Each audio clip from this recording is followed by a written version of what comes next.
that because there's no YA on the VCE set lists, those Year 12 lists, you still have to find books that will speak to a young audience. And I was wondering, similarly to Claire, having to pull out the things that will really speak to a Year 9 audience, what do you look for in adult work that you think will speak to young adults?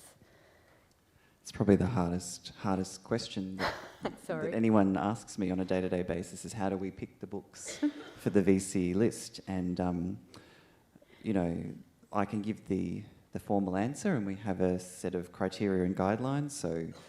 And we have a group of teachers who work throughout the year, read all of the texts which are nominated through our public nomination process, which you should all participate in if you're interested.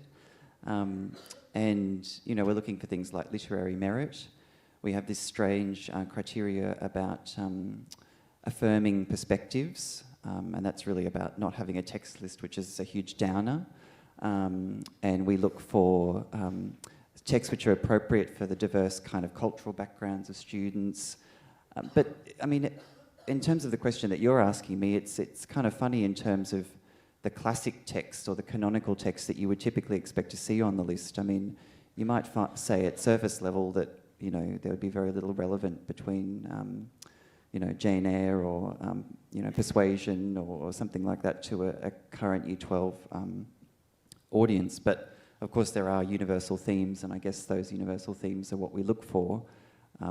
You know, we often find ourselves having discussions around, you know, would this be good for male readers, and you know, is this going to be a good text for girls' schools? And they're all just kind of angles to take on, is a text going to be really appropriate for the widest possible audience? Because there are about 50,000 kids who do English EAL every year. So it's a pretty broad cohort that we have to kind of meet.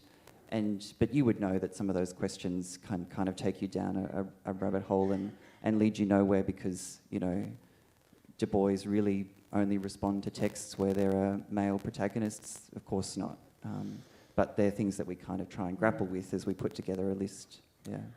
I question without notice, because I didn't ask you about this beforehand, but what would a YA text, how canonical would it have to be to get on the list? Is there a future that you can see where you would be setting YA for Year 12, or is that just so far beyond the pale that, and if so, why not? Well, let's speculate. Speculate wildly, please. Speculative fiction YA, can that be on the list?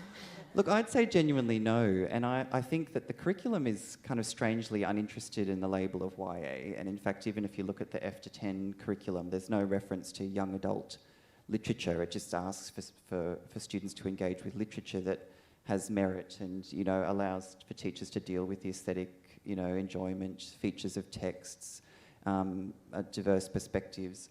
But, I mean, I think the kinds of texts which end up being labelled, and I was interested to read in your paper that you wrote as part of your kind of scholarship that it's YA is a kind of post hoc label often that, you know, publishers apply.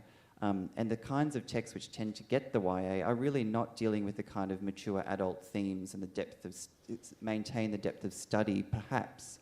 But I would never say a definitive no on these things, because there'll always be a book that will prove me wrong. Yeah.